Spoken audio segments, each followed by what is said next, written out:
Alright, so the 2020s have been a fantastic decade for horror films, and we're looking to keep it up with Companion already releasing this year. So today, I'm going to share my top 10 horror films of 2020s.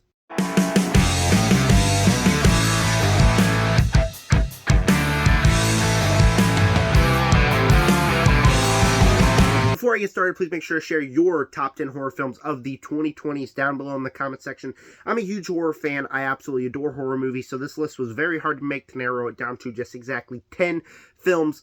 But I would love to know yours, and if you want to go more than 10 films, go ahead. I could probably easily squeeze in 20 films in this list, but I'm sticking with the 10 that really work. And stay tuned. This weekend, we're going to have a lot of MCU content with the Captain America Brave New World review, and then, spoiler review, Captain America ranking in top 10 MCU films, or if I hate the movie, which I'm watching tomorrow, I'm going to do a bottom 10 MCU films. So, with that said, let's go ahead and start right with number 10, Nosferatu. Now, I forgot to mention this in the intro, in case you can't tell by my voice. I'm a little bit sick right now, so if you're bothered by my voice, okay.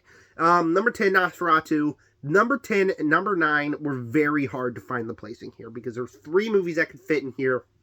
Had to narrow it down to 2, and I chose Nosferatu because I feel like the movie's more unique. It has a great direction by Robert Eggers with the fantastic cinematography, everything he does. Lingering shots to stay in my head, literally since I saw the film over a month ago. The shot of Nosferatu's hand going over the city like that, such a cool shot. Such a cool shot with so many cool sequences in this film. Performances are also great. Lily Rose Depp, I think, is phenomenal in this film. Nicholas Hoult. We have Bill Skarsgård as the Nosferatu, and so I think he's fantastic. Plays a different character than what he normally does in Pennywise the Clown, but that shows how good of an actor he is, that he can just disappear into these roles. It is definitely unique. I feel like the first act of the movie did not get me invested whatsoever, but as soon as we head into the second act and where we get the story that's officially rolling, that'll be more unique. Now, upon further research, that is what the other movies in the Nosferatu franchise, every other Nosferatu movie, that's exactly what they are. For me, I haven't seen those movies, so the story was a bit fresh and a bit unique. So it has fantastic direction. Robert Eggers proved himself to be another great director. Fantastic visuals, cinematography, and the performances are fantastic in this film. My friends did not like the film. I took 2 friends, or my best friend and his girlfriend, and neither one of them liked the film. I still get chided for taking them to see this one. So that's a con. I feel like if you're not a horror fan, if you're not a fan of these type of movies, you're not going to enjoy this whatsoever. Fortunately for me, I am. Nosferatu's number 10. Number 9, Scream 5, or Scream 2022, because I did not choose a number to put in the title of this movie. I really like this movie, and I owe this movie a lot, because the Scream franchise is one of my favorite horror franchises of all time, if not my favorite horror franchise. Well, it is my favorite horror franchise, and it's one of my favorite franchises of all time. And this is the movie that introduced me to the Scream franchise. Now, I watched all of the other Scream movies prior to this one, but I saw the trailer and instantly thought to myself, I want to see that movie. I'm going to watch the other Scream movies, and it technically introduced me to that one. And it's a great legacy sequel. It does everything that the Scream movies do, where you have Scream 1 that just is a parody of horror movies, Scream 2, which is a parody of horror movie sequels, and then Scream 4 kind of does this movie with kind of like a reboot, sort of, but this movie goes full legacy sequel mode, and all the sequences where you're talking about that, where you get the classic Scream sequence, like, what kind of movie are we in this time? I feel like that really works here. And it does everything a Scream movie should do. You have the cast of characters, you're always trying to figure out what the mystery is, or who the Ghostface killer is. You have all the slasher moments, all the kills. And it has everything that a fun Scream movie should have. And so this is one of the better Scream movies, I think. I really enjoy this one, and it introduced me to the franchise, so that's a huge bonus. Number 8, Abigail. This is a movie that came out last year about people stuck in a house while vampires trying to kill them. Now, I was moderately excited for this movie. I didn't know much about it, and going into it, I just had an absolute blast with this film. It is beyond entertaining. From the very beginning, you have this fun cast of characters: Catherine Newton, Melissa Barrera, Dan Stevens. You have this fun cast of characters in the film, and they're all very great interactions with each other. Kevin Durand is in this movie as well, and they are all hilarious in here. They have great interactions with each other. Oh, and I'm forgetting one. Angus Cloud is also in this film. Rest in peace to Angus Cloud. But this is, again, a very fun movie, and the cast really helms it out with being funny, charming. You're rooting for these characters to escape. They're bad guys, but you're rooting for them to escape. And you get all the fun carnage candy that you want out of a vampire movie like this. You get all the kills, all the gore, everything that you expect out of a movie like this. And it just beyond fun. It does it in the funnest way possible that I just have a blast watching it every time. I watched it with my brother as soon as it came out on home video, and we died laughing the whole movie. I've seen it several times since, and I still die laughing. The third act never quite sticks the landing for me. As soon as we get to Dan Stevens turning himself into a vampire plot, don't necessarily feel like it works that much. The script turns from being a funny and really good script to being kind of like, oh, okay, they're making some choices here I'm not too fond of, and it kind of leaves a little bit of a sour taste in my mouth. That's why it's lower on this list, but I cannot deny that I have a freaking awesome time every time I turn on this movie. Number 7, Longlegs. Now, this is a movie that, as soon as the initial reactions come out, scariest movie of the decade, it's so scary. Everybody is like, as soon as they saw it, okay, that's disappointing, doesn't work because you hyped it up that much. For me, I found it to be one of the scariest movies of the decade. Now, hold on. I'm not trying to oversell it to you. If you don't find this kind of stuff scary, it's not going to be that scary to you guys. But for me, I find this stuff scary because I am a Christian, because I have religion in that belief. I feel like it's genuinely terrifying just because of the satanic plot at hand here. It's more satanic than I thought it would be. I thought it would just be a serial killer movie, but it's so satanic, and the stuff they do in that third act is beyond creepy that I cannot help but be absolutely startled by the whole movie. It's a movie that stays in your head, and one of the things that really works is Osgood Perkins' direction. He is a fantastic director. He actually has a new movie coming out in a week, The Monkey, which I thought about holding this video off for that movie because that's a strong contender to be on this list because I'm really looking forward to that movie. But Perkins has fantastic direction, where in this movie, you have all this stuff. It's empty space. Every sequence, you have the characters standing at the forefront, just facing down the camera, and you have all of this. All of it is complete empty space. And it manages to just be endlessly creepy. You constantly are darting around, thinking that you're going to see Nicolas Cage, who is very creepy in this movie. You think you're going to see him, and it just keeps you on edge the entire movie. Also, I really, really love Maika Monroe in this movie. Nicolas Cage and Maika Monroe are both fantastic. Maika Monroe is a little bit hard to get used to her character, but as soon as you do, you kind of ease into her, and she really works. So this was a movie that I found to be as scary as the hype was. I was genuinely terrified watching it in the theater, and I'm disappointed that a lot of you didn't have the same reaction. For sure, though, I did. Number 6, Nope, Jordan Peele's third film. I love this movie. I think it is absolutely fantastic. It's a movie that completely stays in your head from beginning to end. Has unique ideas, just as all Jordan Peele films do. Where, like, what if there was an alien in the sky, and it has all this meta commentary about the Hollywood and the way things work there. And I found that it was genius while at the same time being pretty scary. The visuals here are fantastic. Obviously, you have the alien itself, which I think is a really unique and really cool alien design. I think really works for this film. You also have the cast here. Daniel Kaluuya is absolutely awesome in here. Keke Palmer, really great in here as well. Then you have this terrifying aspect to it, where whether it's with the monkey at the beginning of the movie and sometimes sprinkled in the middle, where I just kind of fell on edge the whole time, and it kind of adds to the meta commentary, which I find really works. But you also have sequences like when the alien swallows up all these people, and the only thing you see is like all this stuff moving around. You don't know what it is, but you hear terrifying screams of people being swallowed up by this alien. I'm sorry, that's terrifying. That is absolutely terrifying, and so I absolutely loved that aspect about this movie.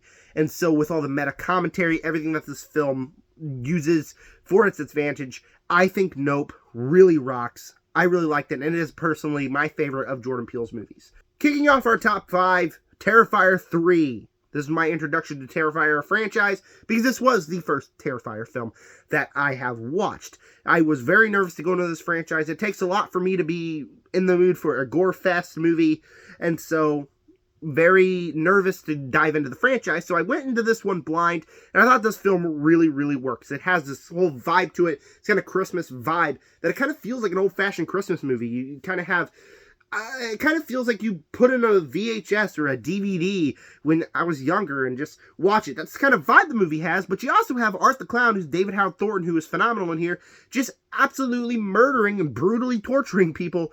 It's awesome. It's awesome. It's everything that I wanted from the movie with that vibe in here. The rest of the cast is fantastic as well. Has all the carnage candy I'd hope to have in here. People getting brutally murdered, body parts falling off, blood and gore visuals, something that I didn't think I would ever see here. And the lore here I found really, really, really works in here, because for me, I didn't know anything about it, and I feel like even after seeing Terrifier 2, I feel like the lore here works a little bit better. Like, okay, and even after rewatching Terrifier 3 after Terrifier 2, okay, that makes a little more sense and adds to a little bit of what we've seen of Terrifier 2. Also, the film completely goes for it. I had no point in time thought we'd see a bunch of kids get blown up. Now, we don't see it, but it happens in the movie, and it goes for it. And so I walked out of the theater like, whoa, what did I just watch? Wow. That was an insane movie. And so it has to kick off the top 5. Number 4, Barbarian. Now, the main word I can use to describe this film is unexpected. I had no idea what this movie was going to be. I literally, at the end of 2022, right as I was heading into 2023, decided to catch up on some new releases for my old channel when I was going to do my ranking on my old channel. And I turned the movie on. I was like, okay, this is one I want to check out. I like horror movies. Let's see what it is. Unexpected. I had no idea what the film was about. The first act was just like, okay, I'm invested, but I don't know what to be invested for. And then as soon as they go in the basement, something runs out, smashes his head into the wall. Whoa, cranks it up to 10 real quick. And from there, it's kind of just a non-stop thrill ride. I really, really liked it. And it's scary, too. The creature design here, I think, is really, really creepy. It's got some creepy aspects in here. It is absolutely insane. Just, you sit at the edge of your seat, and it's a thrill ride the entire way through. I was thrilled the entire way through with this movie, terrified from beginning to end. This film is absolutely awesome, and I highly recommend it for you guys. Number 3, Companion. Now, I'm going to be as vague as I possibly can here. I am not going to talk much about Companion, as it is another unexpected movie. Very excited for this one just because of that teaser alone, and then because it was from the people who make Barbarian, who clearly, these last 2 movies being phenomenal and in the top 5 on this list, can make some very good horror films. I didn't know anything about the movie. I didn't know what it was about or anything, just that Jack Quaid was in it and he played a villain. And it is phenomenal. I mean, just as soon as you enter a certain spot in the film, it just kind of completely twists what the movie's about. The script is smart from beginning to end. It is absolutely great in here. I mean, you get aspects that you're kind of invested in. You're like, I wonder what that's going to do. I wonder what this is for later in the film. And then as soon as you get that introduced, it just kind of flips the script. It always keeps things fresh and original. And it's just the kind of movie that I like here. The cast is phenomenal in here. Jack Quaid, awesome as always. Sophie Thatcher steals it away. I think she is also phenomenal in here. She is a phenomenal actress and really taking Hollywood by storm. It is really funny. The movie constantly is able to make me laugh. So just, I very much urge you guys to go into this film. Be excited for it, because Companion is awesome. And if you have not seen it, go see it. It is awesome. Number 2, Smile 2. Now, I did a video, I think 2 weeks ago, where I discussed, should this film be an Oscar contention? Quick answer, yes. I mean, absolutely should. It should get a couple awards. Best Actress, or at least nominations. Best Actress, Naomi Scott. Best Score, maybe even Best Screenplay. Best Visuals. I think this film is phenomenal and deserves some Oscar buzz. Now, that's just a personal opinion, I think. And so, I mean, facts about this movie, the cast is great. Obviously, we just talked about Naomi Scott. Now, I think that her performance was literally could be Oscar-worthy. I think she is awesome in here, able to compel you with this character that is easily flawed, but you also love her and want her to escape from the situation. The film was very scary. Going into it in the theater, I did not think it would be scary, and it was. It was really scary, even when we head into the final 20 minutes of the film. Edge of your seat stuff, really terrifying stuff in there. And the visuals, all the creature designs, everything that you have here, where they're smiling, the creepy smiles, really managed to surprise me and really work for me. And other things that I like, something that really stayed in my head since I rewatched it a couple weeks ago, the sound design and score. The sound design and score is fantastic in here, I think. And I think it is some of the best sound design and score in a horror movie that I've seen in a long time. So from beginning to end, I'm just invested in this movie, and I had a great time with it. It is number 2 on this list. But what is my number 1? My number 1 best horror movie of the 2020s is Talk to Me. My favorite movie of the decade so far. I absolutely love this movie from very beginning to the very end. The very first sequence is just captivating and is like, whoa, I wonder where that came from. This is going to be an all-timer movie, isn't it? And it was, in fact, an all-timer movie. This movie is the very emphasis of screw around and find out. These kids screw around, having fun with a possessed hand, and they find out. It is beyond disturbing as soon as the madness starts happening. It would have these creepy sequences and stuff that happens to the kid.